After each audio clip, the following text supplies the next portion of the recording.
You're listening to Everyday Evidence, presented by the American Occupational Therapy Association, helping the occupational therapy practitioner apply evidence to practice. Here's your host, Matt Brandenburg. All right. Today I am joined by Hannah Oldenburg and Jennifer Bergstrom, the founders of the Journal of Acute Care Occupational Therapy. Hannah, you currently serve as the editor-in-chief, and Jennifer as the senior editor on the editorial board. Thank you both so much for being on the show today. Thank you for having us. We're excited to be here. Yeah, thank you, Matt. We're honored to be on. Absolutely. I've been looking forward to this conversation, and I would like to ask you both to just kind of give us a quick introduction to what OTs do in acute care and kind of why that work is so important.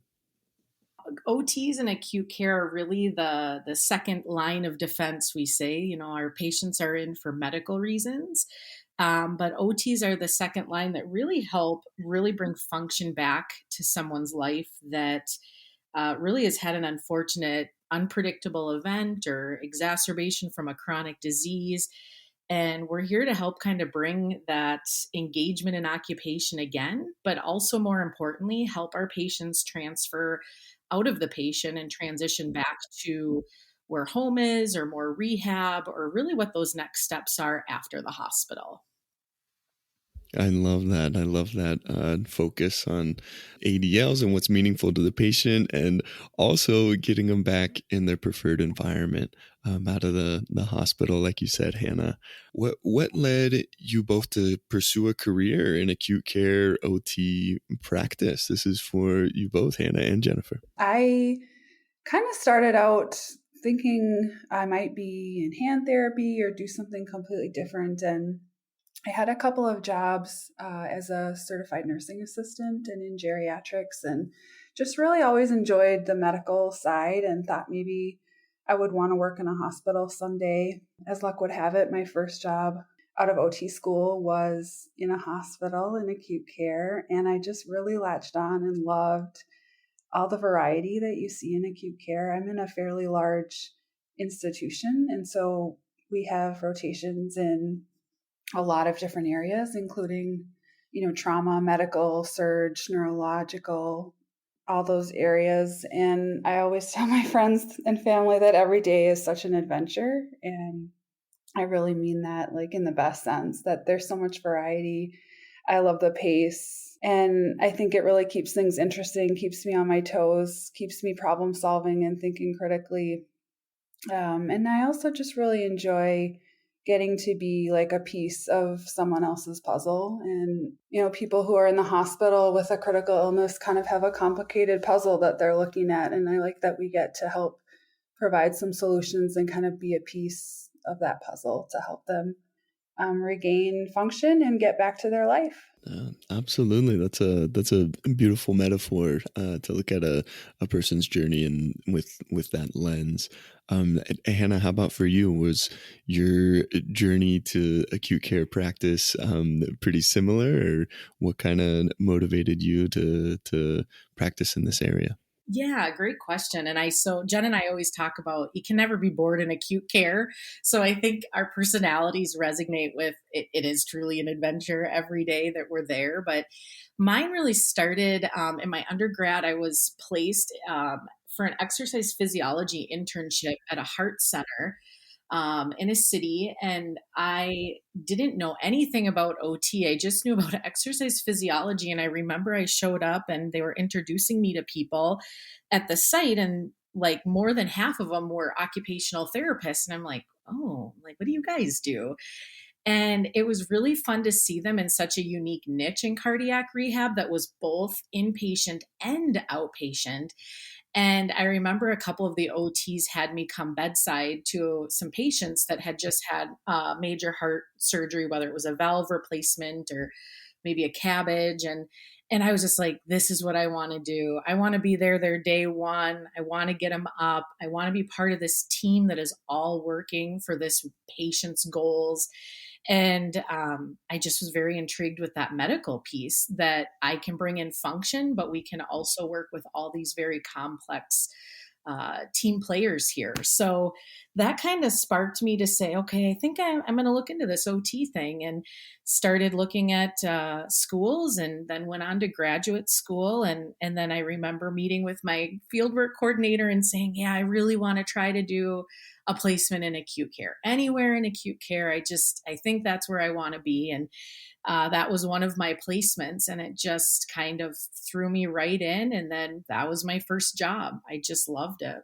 That is wonderful. I think acute care practice can be intimidating, and the thought of working with patients who are medically complex can be intimidating to a lot of practitioners and students. And thank you for sharing kind of your journeys and providing us a snapshot of kind of what acute care OT practice can look like.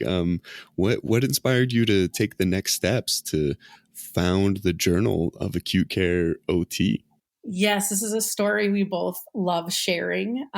We ourselves, as we started our careers at a large medical institution that really put emphasis on not only practice, but research and education. And it's been very instilled in the practice of OTs at this institution. But Jen and I were on a couple research projects together, and one in particular, with a group of PTs and OTs. We were working collaboratively, and we were ready to disseminate this knowledge on some cardiac patients we had been working with. And we were able to get published in the Journal of PT, or it was for cardiovascular elements. And we were talking, and we're like, man, there was so much good OT info in this article. And where's OT in acute care? And we were kind of benchmarking with other journals, and we just weren't finding this niche for OT that was really called out in some of the journals in 2017, 2018 timeframe. And so Jen and I just went on this mission of, let's benchmark, let's look, maybe we should try it. Let's talk to some other grassroots journals. And we had a few other OTs that were really good at technology for running websites. And, we had benchmarked with other OTs maybe interested in what this journal may look like. And we're like, we're doing it. We're gonna launch from ground up, grassroots.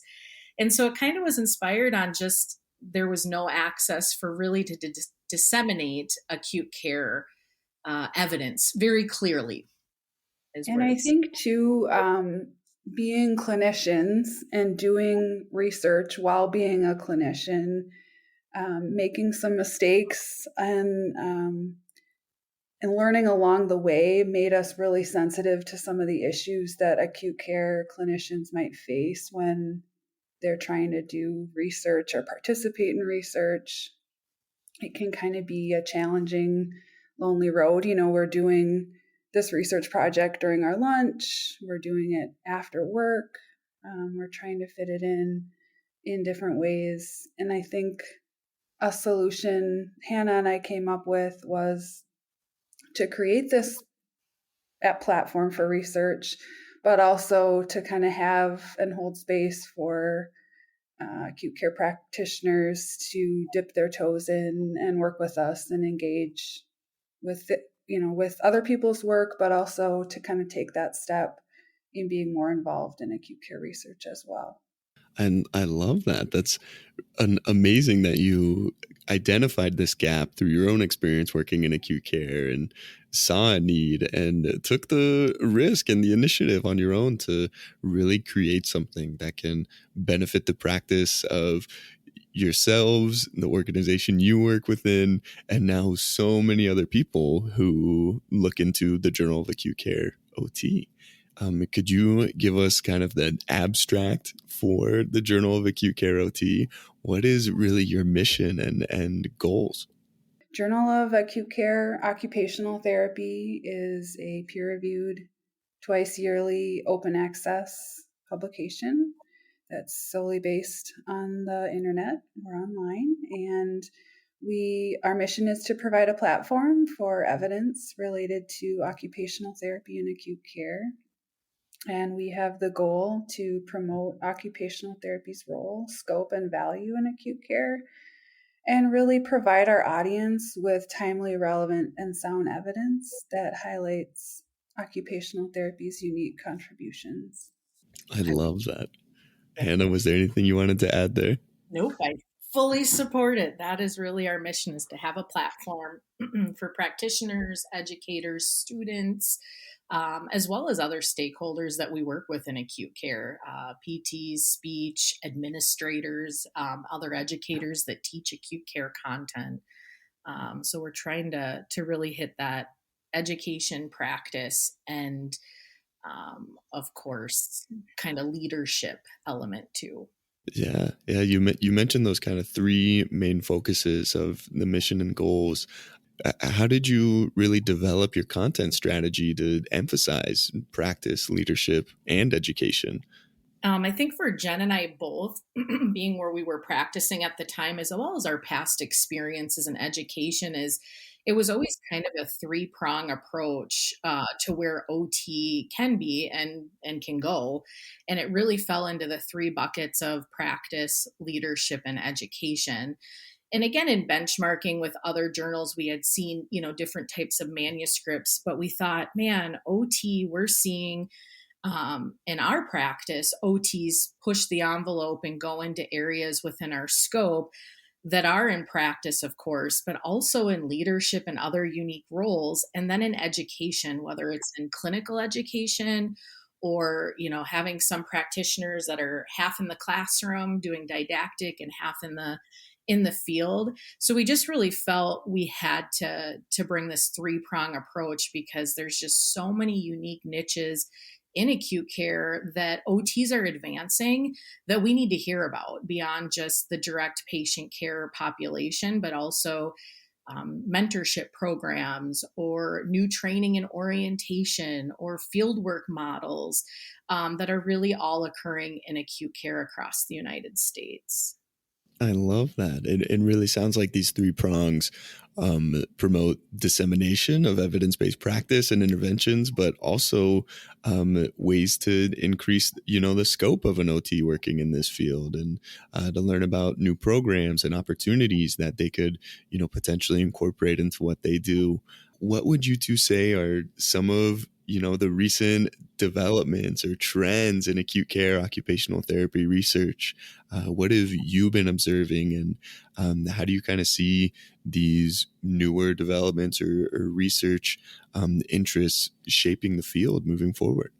Well, we're really excited to see a nice bounce back of submissions and kind of research activity following COVID. We had a little bit of a lull there, and we're really excited to see people getting back into research activities and quality improvement. And we're seeing acute care practitioners who are excited to get more involved in research now more than ever.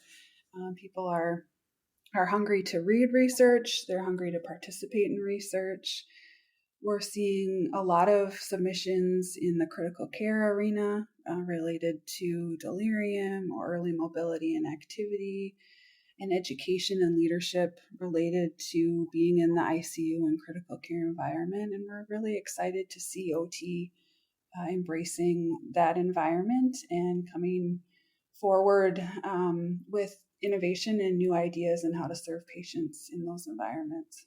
Yeah, I would agree. I think COVID really put a spotlight into the value of OT and PT, and more specifically that OT piece of, ADL retraining and IDL, but also that just general cognition and mental health. We've actually seen a couple of articles come through on mindfulness in acute care, training in the acute care to make sure OT's part of the team. It's not just early mobilization, but it's early activity and cognition. And we're seeing that more with even very medically complex patients that are on ECMO or other equipment that, 10 years ago, OT wouldn't even have been a thought in the room. So I think it's really exciting to see our roots still be there in such a medical model of, yes, of course, that ADL retraining and taking those steps back to doing the occupations you need or want to do,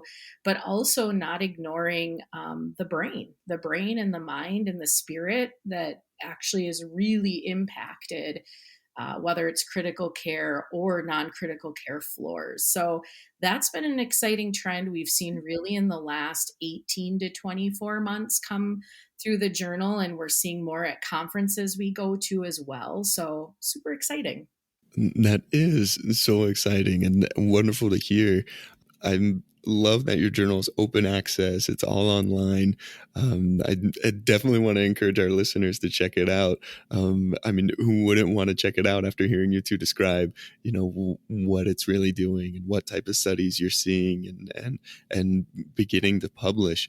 I love that the focus is still on, the roots and the core of OT, and how it can continue to grow and have an impact in this setting.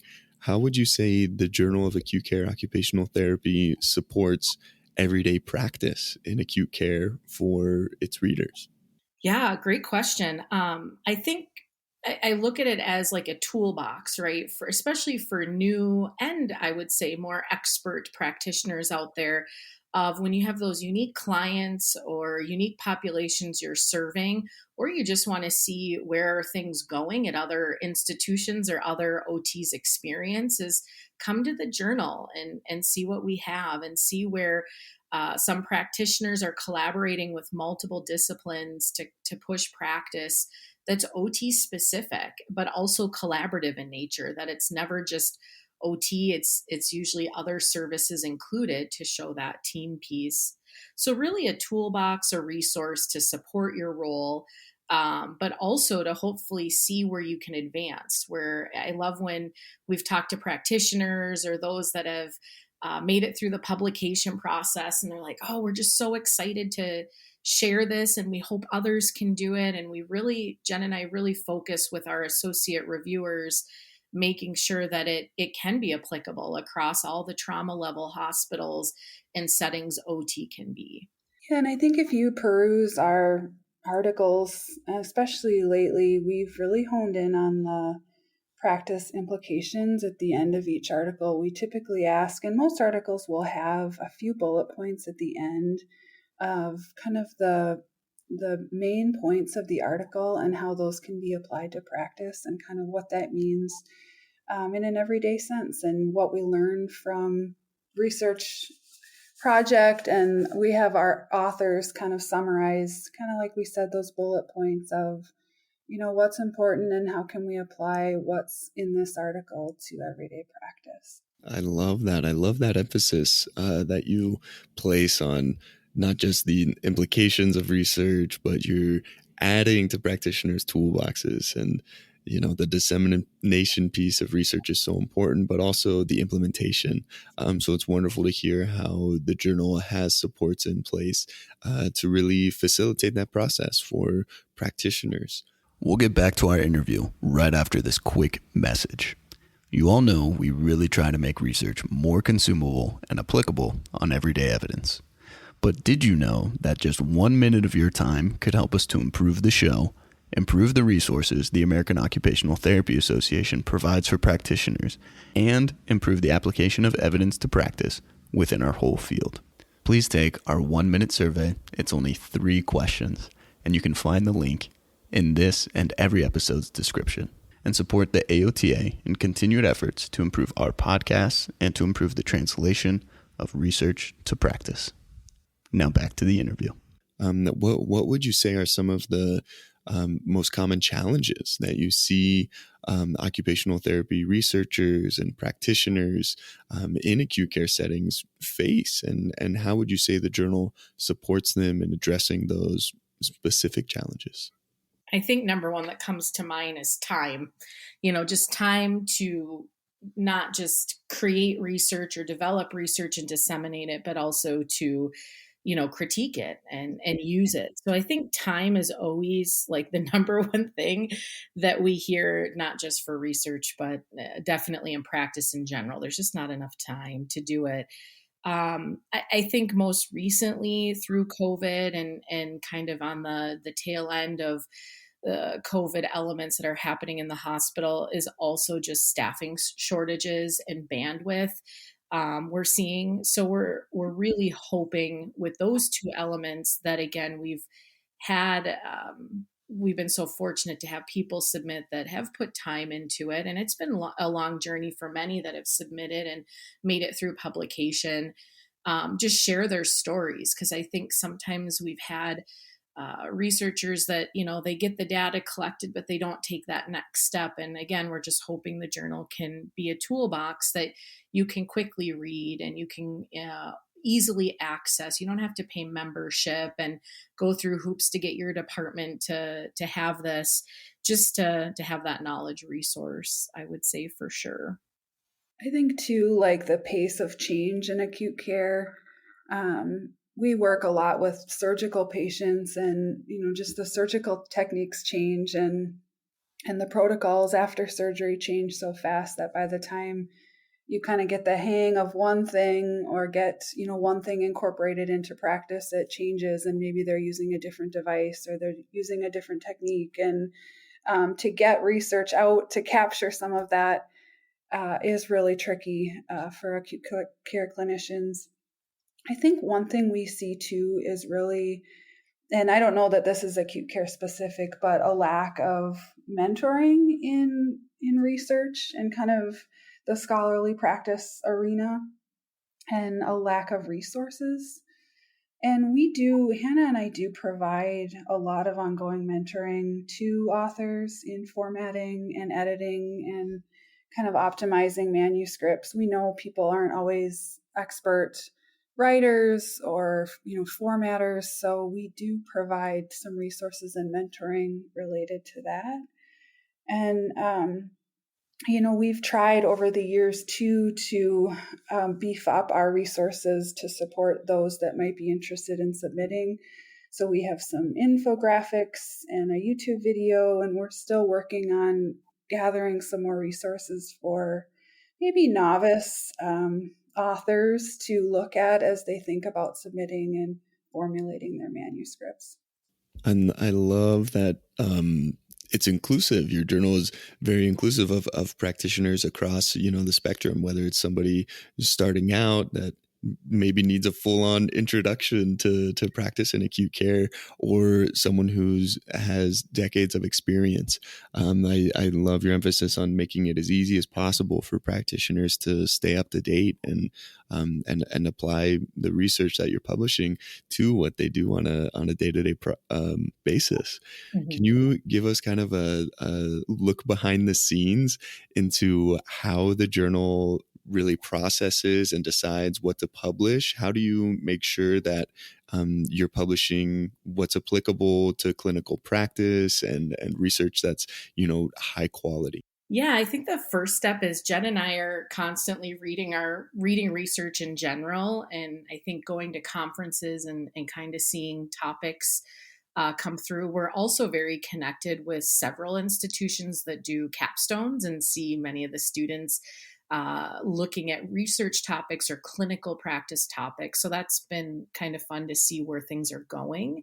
But behind the curtains, step-by-step process, we actually this summer put kind of a prisma together of that process. And it's really twofold. When an article comes in, Jen and I are the first line that looks at the topic and kind of vets it for, okay, is this focused in acute care? Does it fall within these three buckets of practice, leadership, or education? And then we're really looking at, have we had this topic already? And is this of an interest to our readers?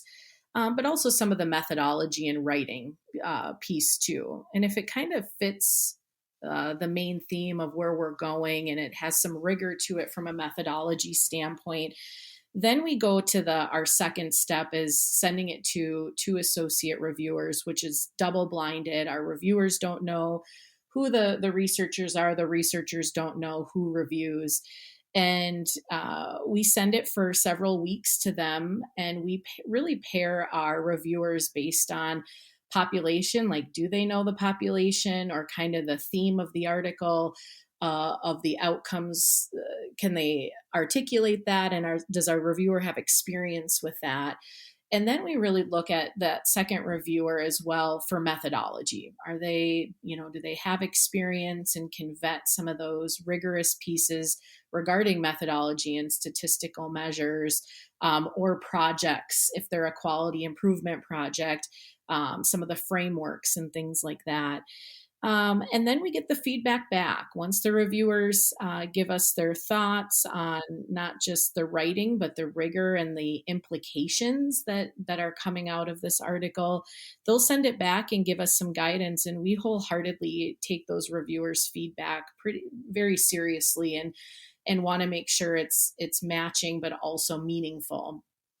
And then we gather that knowledge and send it to the researchers, and whether it's, next steps are major revisions and here's the feedback you received, or at this time it might not be a fit for our journal and here's some thoughts moving forward. But that's kind of the behind the scenes process of what we're doing with evaluating the evidence that's coming in. I think one of the things I've enjoyed most about this experience, besides obviously working with you, Hannah, is our review board. We've really, over the years, sort of established this really strong network of expert reviewers across the nation. And now even we have one reviewer internationally, who are really passionate about acute care. They're, like I said, experts in the field, and they're really wanting to look at evidence and make sure, like you said, it's relevant and high quality. And we've really enjoyed this network of reviewers, getting to know them, getting to know their strengths and their areas of practice, and this communication back and forth about the research that we receive has really been a valuable experience for us as editors and for our authors as well. That's wonderful. Thank you for that little snapshot.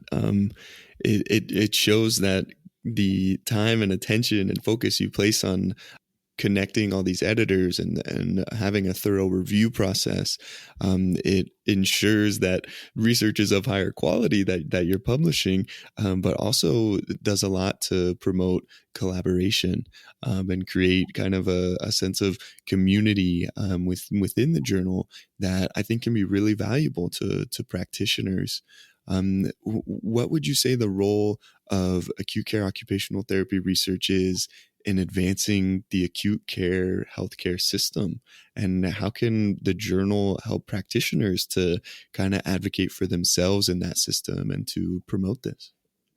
Well, I think we're seeing an increased demand for acute care services in general. We have a hospital that's full a lot of times. We have patients that are sicker, have more complex situations. And so that requires a really strong network of occupational therapists who understand our patients and understand best practice and integrate evidence into practice, so that we have services that meet the needs of our patients. And I think sharing research is really imperative for us as a discipline to learn and grow and progress forward as we try to meet the challenges of a really dynamic and complex hospital-based, patients and our settings. And I think our journal is a platform to, amplify and make known what evidence is out there, and really provides timely evidence in an easy way to clinicians who are maybe looking to strengthen their knowledge base and to understand, what's out there in the evidence. I would agree. Again, I go back to that toolkit. Is it a tool that you can use, that OT is really being emphasized and used here, but also a benchmark for maybe smaller hospitals, or that OT that's developing a new program in acute care? Maybe they've been charged with that task, and it's like, well, what's out there? And to be able to go and look directly within our own discipline of OT, I think is so valuable. I think, we have many other very valuable partners we work with in the hospital, like physical therapy and speech language pathology and MD. But sometimes OT needs to really be that highlight, and we're hoping that can be there. And it's been really fun when we get, emails to our journal from a prior publication that said, oh, this was called out at an ICU conference and a doctor was so impressed, or it really drove a new practice area. And that's when we get jazzed and we say, okay, all that 2018 when we were putting this together and thinking, are we doing the right thing? And is this going to be right for the readers and OT? It gets us excited, and we're excited to hear those times where OT is pushing, taking the lead, and using some of the evidence we've published at our journal to help support them. I love that. And that's got to be such a wonderful feeling, hearing from readers how you're helping them to advocate for OT and to push practice forward and to implement more evidence-based interventions into what they do. That's got to be just so motivating and inspiring to hear. How would you say the Journal on Acute Care Occupational Therapy collaborates with other organizations and publications to really promote the whole field and to promote this type of interprofessional collaboration in its research? Yeah, this is a great question, and we keep growing in this. This has actually been an initiative Jen and I have been making here in the last 2 years. So we were very fortunate enough to meet each other at an organization in our employment of practice primarily, where we benchmark with a lot of different institutions and collaborate on different projects between departments. So that was maybe where we started as internally. Now I would say we're taking more efforts as more schools are reaching out about capstone students that have a research focus on either dissemination process, or they maybe have a research study they're working on with faculty advisement, and just kind of helping mentor, but also support some of our journal needs too. So that's been fun in the last year to grow and see that part with dissemination. Both of us started a full-time practice, and I did take the leap to full-time academia, and now I'm just supplemental in the clinic. So I've been very fortunate being at an R1 institution to understand more peer review process, collaboration, and resources. And so that's been helpful. Jen and I have yet to really say we're going to fully partner our journal with an institution. We've really wanted to keep it OT focused and not just one institution focused, but we definitely try to collaborate with those that are research in nature. And we've been very fortunate. Some of our associate reviewers actually that have come to us and said, hey, we'd love to review for you, or this is an interest or a professional goal. They're all tied with different organizations too. So we've been able to learn from them as well as other journals they review for their scholarship efforts. So that's kind of where we're at on the collaborating with other institutions. I love that. I love that. Thank you so much.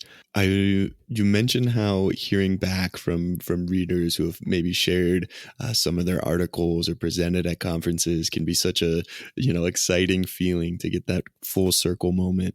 What are some of your personal favorite or most exciting articles that have been published in the Journal of Acute Care Occupational Therapy? We really had the fortune of having a lot of wonderful articles over the years. And when you're editing them, you really do get to know these articles pretty well and work with the authors. And it's been really wonderful to see them getting read and shared at conferences. I think we've enjoyed many articles. One that comes to my mind is we had Sura et al. Publish a study with us related to the role of occupational therapy in patients requiring ECMO with COVID. And this was a pilot case series that came out, which was retrospective, describing OT's, the course of OT and functional outcomes in critically ill patients requiring mechanical ventilation and ECMO with COVID. And they just did a really great job of capturing the MPAC scores and the changes that they saw with their ECMO group. They found that patients who received OT for COVID-19 while on ECMO made substantial gains in their functional status by discharge when compared to those who received OT only after decannulation. So some really good evidence for OTs being involved early on in promoting activity and early mobility. Jen, that was definitely in my top ones too, which I love. I know we were so jazzed on that one. Another one that really comes to mind that really sat with me, and I think, again, as a driver of practice, that can be intensive care, non-intensive care, came out last summer in 2022 by Judy Hambly and Dr. Pazal. And really, their article looked at the feasibility of incorporating functional performance testing with patients with mild stroke. So they really wanted to capture some of the initiatives that AOTA was pushing with Giles and a few other wonderful gurus in functional cognition, to say, hey, we can assess, and we should be in acute care functional cognition with certain populations, and it is feasible. Again, we go back to OTs having this challenge of time and productivity, and we got to get patients out of the hospital.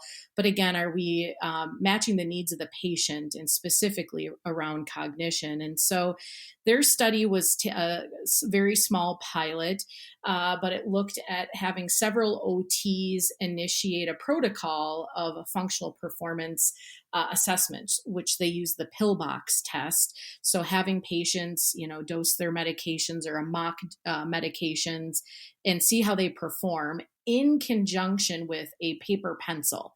So whether that's a MOCA, slums, and what they really found is it better informed their practitioners for discharge planning, but they also, the more readily from the feasibility, got the perceptions of the practitioners is, can this be done? Is this going to be too much? Can we put this in our practice? And what they found with this protocol-driven framework is, it can be done. And we should really start incorporating more of that functional assessment, even in a high medical setting where we don't have a lot of time to do a full hour assessment, but the pillbox test was something relevant to the patients, but also could be quickly done and inform discharge recommendations. So that was an exciting one too, just to see advancement of practice through assessment. Absolutely. Thank you for sharing those two specific studies. It's, I feel my inner, research nerd coming out, and just to feel the excitement surrounding, the journal. I love how accessible it is, and how those two examples that you presented can really immediately begin to impact the quality of care that a reader or practitioner is providing. So it's truly wonderful, and it's not every day you get to hear straight from the founders of a journal about their favorite studies. How would you two really hope that students, practitioners, and researchers use the journal? I think our big one is to inform their practice, but also have examples for where others have taken OT and acute care and developed a program or retrospectively reviewed outcome measures just to keep advancing OT. We're seeing the advancements. We're hearing it through colleagues and people we network with. And Jen and I keep saying, like, get that out there. Like, tell us about it. Get the data, get the perceptions, get the stories, and let's share it. Like, it's time to highlight. And it's been fun to connect with OTs, and Jen and I talk weekly, sometimes daily, on where we're seeing OT advance and seeing staffing numbers just going in the last 10 years of having half the OTs we did at our institution, and now we're equal to PT, and it's time to show that value. So I hope it's used as an example, again, a toolbox that can help advance practice. And I think our strength is, as a journal, is the support we receive from OT practitioners throughout the country and even abroad. And we are so thankful for those that already use the journal and promote the journal and kind of believed in us in the early days and still subscribe and share. And we just want to continue to be a platform for sound and relevant research. And we want to be a resource for busy clinicians to turn to, and a place that continues to amplify relevant research in acute care settings. And every choice we make for our journal really goes to support that vision. I love that. I love that vision, and it's such a wonderful mission. Could you share a case study or maybe a personal example of when you or someone else really achieved that goal and was able to use research and evidence to positively impact their patients or their organization or their own practice in a way? Well, I would say I had experienced that, 10 to 15 years ago. There was really a culture change that was needed in the intensive care units. And I was a newer clinician at that time, but was interested to watch that movement unfold where, Dr. Dale Needham and colleagues across the country started looking at critical care environments and realized, we got to change the culture here of patients sedated in bed, not moving around, not interacting, to a culture of early mobility and activity. And they really used research and they collected data and really drove forward the critical care practice to where it is now. And our institution really latched onto that movement as well and collected data in the ICUs to support this notion that if we work with people in the ICUs, providing skilled interventions related to early mobility and activity and psychological support, cognitive support, we can get these people out of the ICU faster and potentially even home. And, sometimes we need to provide hospitals with evidence that saves money or that gets, ICU beds cleared out. And they were able to do that at our institution as well.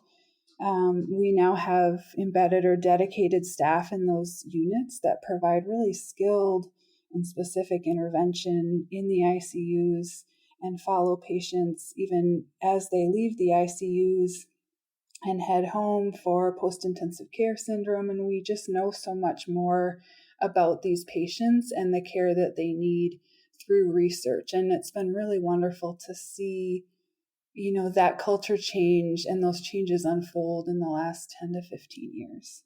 Yeah, I think to piggyback off of that, Jen, I was thinking about this too, because it was in 2014. I was just a couple years out in practice. And I remember I was in the ICU and I had a patient with continual renal replacement treatment, so CRRT. And I remember going in and the nurse being like, "Nope, you're not gonna sit him up today. You're not gonna work on any ADLs." And I'm like, okay, well, this wasn't in my schooling. We didn't talk about this, And so I remember I went back to my desk and I had talked with a couple colleagues and I'm like, I gotta see this patient. They're alert. They're ready. Why can't I see him on this with this piece of equipment? And I remember going to the evidence. I remember talking to my physical therapy colleague, and we ended up pulling the Wang et al. 2014 article on early mobilization of patients with CRRT. And it was a pretty decent sample for the time. It was 33 patients. They had reviewed any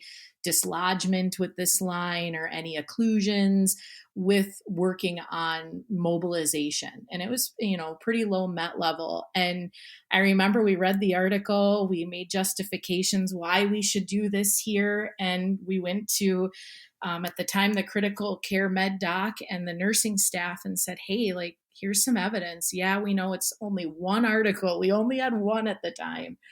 But can we just try? They did a sample, they looked, can we try here? And just really all communicate. And that started to really drive us seeing some of those patients on some pretty life-saving equipment that you wouldn't even envision an OT school that we could do. So that was exciting. I feel like when I got to pull the evidence and have a resource that I had to use. I think another one Jen and I personally can pull from was doing our own research with a very unique kind of case series we were seeing for a while in our practice about 5 to 8 years ago, patients with total artificial hearts. Now, again, this wasn't for me, Jen, anyway. It wasn't in my schooling under the cardiac unit. Yeah, no. Right. And we got the consult and we're like, oh, this is interesting. And we had to really look at what is a total artificial heart? What can OT do? What are the safety parameters? And after we had several come through our institution with some of our physicians that were implanting, we decided to pair with our physical therapy colleagues and actually look at our outcome measures, their function, their cognition, dysphagia elements. And from that, one, it showed us how hard it is to do research, but that you can do it with a good team and you can really show some great outcomes for OT. But it also showed us where we were missing some really big functional needs. And it stood out to me in that moment that we weren't tackling cognition very well with these patients leaving that really had cognitive impairment. And we right away brought this forward. And when we presented nationally on this, said, like, this is a gap that we cannot ignore, that, yeah, they're mobilizing great. Yeah, they're doing their ADLs. They're making it home. But they're leaving with some cognitive concerns. And that might really impact those higher level IADLs that needed to be looked at. So it really put into perspective the power of doing your own research to help change practice patterns that you were doing and maybe you didn't even know that need to change too. Thank you so much. Those are such wonderful examples. For our listeners, what are some recommendations you would give to practitioners to really follow those same steps that you two have gone through in consulting research? How can practitioners incorporate more evidence and research into their own day-to-day? I think use your resources. Again, explore. If your institution doesn't have library services or access to things, that's why being, a member of AOTA is a big one to give you some access, but also pair with other institutions, benchmark with other institutions, but don't give up because you can't find OT doing that. And that's something that I'll always say, well, if you can't find the evidence or you've benchmarked it with another profession, now what can OT do? So use your resources and look at examples, but find that niche where OT can be and just drive it, make it part of your mission. Even if it's one little part you do a week with using evidence, that's better than not. And making it, of course, client focused too. Yeah. And I think it starts with being curious and just asking questions about what you're seeing and keeping your eyes open, having an open mind to change and thinking about ways that you can optimize your everyday work. And that might be a quality improvement project. It might just be tweaking, how you triage something or how you incorporate a different cognitive assessment into something. And I think it's some self-reflection that needs to happen too on your own practice. Like Hannah said, when we did that total artificial heart study, we really realized the inconsistencies in how we did cognitive assessments. And so sometimes I think, just looking back at your day and, could I have done something different with that patient? Did I do enough to assess cognition? Do I understand the whole picture of that patient? And sometimes we can make small changes that really provide value to our patients. And I think what Hannah said too, of just tapping into your resources. Maybe your institution doesn't have a lot, but I know with digital technologies, there are so many ways to access evidence now more than ever. There's several open access publications that are out there. AOTA has a lot of wonderful resources, including this podcast. It has some communities on discussion boards. I know that different apps and technologies have groups or communities that you can be a part of, just tapping into what's out there and sort of making it a habit to just have evidence coming across your line of sight, several times a week helps in allowing you to see evidence that you might apply to your everyday practice. I love that. I love that. Those are wonderful recommendations. Thank you so much. What resources would you recommend to listeners who want to learn more about the Journal of Acute Care Occupational Therapy and getting involved in OT research in this area? Check out our journal. Go to jacot.org. We have some great resources that we were so fortunate to have with an actual capstone student from an R1 institution help us put together to really share our journal, to help the dissemination process. And so we have a YouTube channel, check it out, that really just gives a very brief, we know all our practitioners are very busy, but gives a good background on the journal, what we accept, and the submission process and what to look for. And we really encourage, I think Jen and ours mission too in all of this, like Jen mentioned earlier, is the dissemination process and helping those practitioners and educators that might be more novice advance that research process. So take capstone students that are interested in research and specifically in acute care to help advance questions that you want answered to explore. I'll also say that we have a YouTube channel and Twitter, which is @JACOT. So come and find us there.